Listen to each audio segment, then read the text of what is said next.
नमस्कार दोस्तों, एक नई लर्निंग के साथ हाजिर हूं और आज के इस बिजनेस फाइनेंस लर्निंग में जिस कंपनी विशेष को लेकर के हम लोग चर्चा करने की कोशिश करेंगे, उनकी अब चार्ट लेवल को देखिए। पूरे साल दर की बात करूं तो साल दर साल इसका जो चार्ट है, वो एक रफ्तार से देखने को मिला और ये कह सकते हैं कि इसमें ट्रेंडिंग प्रॉफिट बना है और ट्रेंडिंग लोगों ने निवेश भी किया है। अल्टीमेटली काफ़ी ज़्यादा लोगों को फायदा तो कुछ लोगों को नुकसान भी हुआ हो।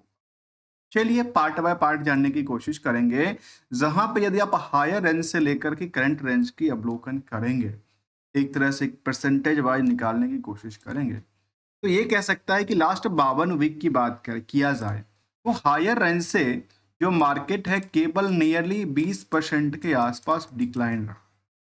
यदि एग्जैक्टली प्राइस को देखेंगे तो हायर रेंज की प्राइस करीब 6000 के आसपास थी। करंटली रेंज की प्राइस करीब 4800 5000 के आसपास। तो अल्टीमेटली कितनी परसेंट की रह जाती है? 20% की गिरावट रही है ऊपरी सतह से। यही यदि हम बॉटम लेवल से देखें, यहां से यहां के लिए आंकड़ा देखें या यहां से देखें, तो ये कह सकते हैं कि इनका जो रेशियोज रहा बॉटम से हायर को लेकर के, वो करीब 15% के आसपास रहा। क्यों? क्योंकि ये 4200 के आसपास इसका पोजीशन चालू हुआ था इस साल के स्टार्टिंग में। तो उसको लेकर के करीब 15% और मार्केट में जो गिरावट रहा वो थोड़ा सा ज्यादा गहराती देखी गई। अब समझना जरूरी ये है कि आखिर इस कंपनी को लेकर के ऐसा कौन सा चीज रहा जो इनको लेकर गिरावट रही। क्या केवल केवल इसी में रहा कि सेक्टर वाइज सभी कंपनियों में गिरावट रही है? क्योंकि इंडिया में एक कहावत है कि FII यहाँ से लगातार पैसे निकालते जा रहे हैं। इनका दो पहलू हो सकता है। अब या तो इंडिया से ज्यादा बेटर कोई और मार्केट, इमर्जिंग मार्केट मिल रहा हो, या यहाँ पे अभी जो प्रॉफिटेबिलिटी था वो पीक पे था, जिसकी वजह से सब बेचने निकलने की कोशिश कर। कंपैरिजन करने के लिए एल टेक्नोलॉजी को हम टाटा कंसल्टेंसी हो, इन्फोसिस हो, SCLs हो या फिर विप्रो जैसी कंपनी से भी कंपेयर करने की कोशिश करेंगे, जो आखिर इसमें कैसा रहा रिजल्ट का डेटा। बुक वैल्यू के मुताबिक 964% की रैली है, जबकि इंटर्नशिक वैल्यू के मुताबिक देखा जाए तो करीब करीब कह सकते हैं कि 100 करीब 225% के आसपास की रैली रही, जबकि हायर से लोअर हमने पोजीशन को देखा करीब 4800 के आसपास चलती देखी गई। यदि इनकी इंडस्ट्रियल की पी के मुताबिक देखें तो देखिए यहाँ पे भीड़ जो है वो लगातार बनी है, बहुत ज्यादा गिरावट नहीं हुआ, भीड़ बनी पड़ी है। 13% की नेट इनकम मार्जिन सेविंग करती है, डिविडेंड की ट्रैक रिकॉर्ड भी मेंटेन है। ROE ROC की आंकड़ा भी करीब 25 से लेकर 33% तक रिटर्न की बात कहती है, जिस कंपनी का मार्केट कैप 51,000 करोड़ से ज्यादा है। प्रमोटर्स अर्थात एल ग्रुप की जो होल्डिंग है वो 73% के आसपास है। तो क्या कंपनी को लेकर के जो डेट टू इक्विटी रेशियो था, ये सब कुछ जो सितंबर तक का डेटा था वो का आंकड़ा क्या था, और कंपनी जो है वो 2012 में बनाई गई थी, किसके द्वारा? कहते हैं जो offer engineering and the research and the development का कामकाज को लेकर, जहाँ पे डिजिटलाइजेशन सॉल्यूशन तो company in the area such as the, जहाँ पे ट्रांसपोर्टेशन हो, इंडस्ट्रियल प्रोडक्शन हो, टेलीकॉम है, हाईटेक मेडिकल डिवाइसेस को लेकर भी इसका टेक्नोलॉजी बेस्ड काम का स्टार्ट हुआ। अब यहाँ पे चार्ट लेवल हमने देखा कि यहाँ पे काफी ज्यादा लोगों ने बिकवाली भी किया, काफी लोगों ने। आखिर यहाँ पे दो सवाल अक्सर आते हैं कि आखिर इसका टारगेट क्या है। दूसरा होता है कि मार्केट यदि लगातार गिरती हो तो एसएल क्या है। ये दोनों को लेकर के हमेशा चिंतित होना स्वाभाविक सी बात है। चलिए उसको जानने की भी कोशिश करेंगे, और वो आंकड़ा ये देती है, यदि आप रिजल्ट के ट्रेंड को देखते हैं, जिसको हम लोग कहते हैं कि फाइनेंशियल परफॉर्मेंस ट्रेंड, उसके मुताबिक देखा जाए तो यहाँ जो डेटा है 2021 से लेकर के यहाँ तक की डेटा को बात किया जाए, तो जो रैली रही उसमें सबसे ज्यादा यदि सेल्स देखा गया तो 2024 में देखा गया। यदि हमको कंपेयर करते हैं YOY के बेसिस पे और Q के बेसिस पे, तो ये कह सकते हैं जो 12% के आसपास YOY ग्रोथ था, तो Q में करीब 3% 3.5% की ग्रोथ लेवल भी बनी हुई देखी गई। वैसे ही यदि हम नेट प्रॉफिट को देखें, उसमें थोड़ा सा दिक्कतों का सामना करना पड़ा है, क्योंकि ऑपरेशन से भी थोड़ा सा इनके पास जो परसेंटेज है उसमें डिक्लाइनिंग रहा है।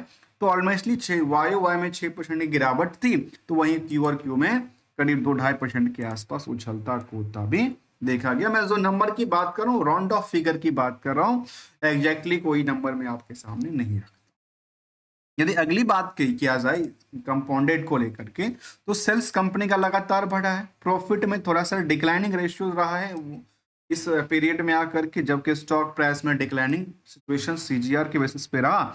रिटर्न ऑन इक्विटी आज भी ऑन एवरेज से एक समतुल्यता की तरफ इशारा करती देखी गई है।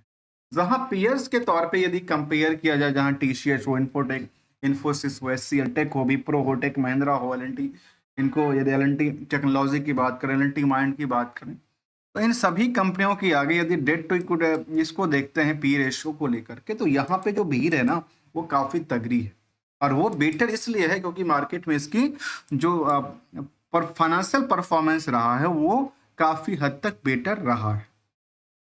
जहां तक कंपनी का यदि हम कैश करंट मार्केट की रेंज को भी देखें तो बहुत ज्यादा हाइक पे नहीं है, इंट्रिंसिक वैल्यू काफी बेटर रहा है। यहाँ पे होल्डिंग का सवाल देखा है तो प्रमोटर से लेकर के और आम पब्लिक में होल्डिंग है, जिसमें डीआई की सबसे बड़ी भूमिका है, 14% के आसपास है उसी होल्डिंग में। जो यदि कह सकते हैं करीब सर 27% की होल्डिंग में आधा 14% की होल्डिंग जो है करीब उसके पास है, जबकि नेट इनकम मार्जिन को जिक्र करते हैं लास्ट 12 महीने में 13% के आसपास, जो कि ऑन एवरेज स्थिरता प्रदान करती है। यदि कंपनी की आप देखा जाए निवेशकों को इंटरेस्ट, तो करीब करीब 2.5 लाख से के आसपास निवेशक हैं। डीआई के जो होल्डिंग है उसमें एलएनटी, आईसीआईसी से लेकर के एलआईसी से लेकर के और एसबीआई जैसे फंड का पैसा लगा हुआ है। आराम यदि हम निवेशकों की बात करें तो करीब 2.5 लाख से ज्यादा आसपास निवेशक इस कंपनी से बने हुए हैं। जहां रिस्क और रिवार्ड को लेकर के रिस्क नहीं है कंपनी में, रिवार्ड के जो एक्सपेक्टेशन है काफी ज्यादा जिक्र करती देखी गई। तो वहां पे एक चीज को और समझना जरूरी है कि आखिर एक साल में ऐसा हुआ क्या। देखिए सबकी दिशा जो है एक समान चलती देखी गई है, कुछ कंपनियों को छोड़ दिया जाए। यदि हम अभी रिसेंटली बात करें पिछले एक साल में, तो विप्रो जैसे कंपनी में 11% की खरीदारी रही, तो ऑलमोस्ट सभी कंपनियों में बिकवाली का प्रेशर रहा है। यहाँ हमने कुछ कंपनी को जिक्र किया जहाँ पे चाहे वो इन्फोसिस हो, विप्रो हो, इनमें खरीदारी रही, तो दूसरी जगह इनमें बिकवाली रहा। तो ये कहते हैं यदि सेटअप की बात किया जाए तो 11 और 7 कितना हो जाता है, एवरेज एवरेज कह सकते हैं कि ऑन 0 हो जाता है। एक जगह खरीदारी तो एक जगह बिकवाली भी रहा है एक साल के दौरान।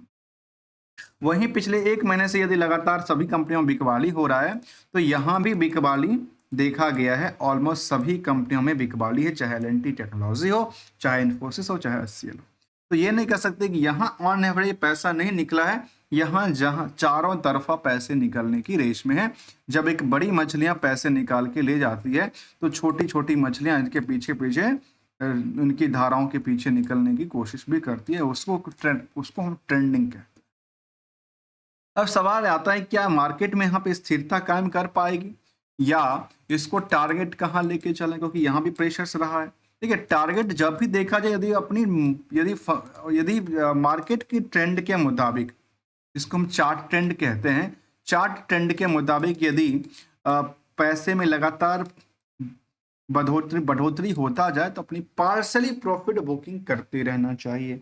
दूसरा, यदि हम लगातार हमारी कैपिटल नुकसान में हो तो उसको क्या करना चाहिए, या स्थिरता के साथ बैठना चाहिए। यदि अच्छे प्रोडक्ट हो तो कोई शॉपकीपर अपने दुकान में महीने, 2 महीने, 4 महीने, 6 महीने रख सकता है, क्योंकि उसको वैल्यूशन से मिल जाएगा।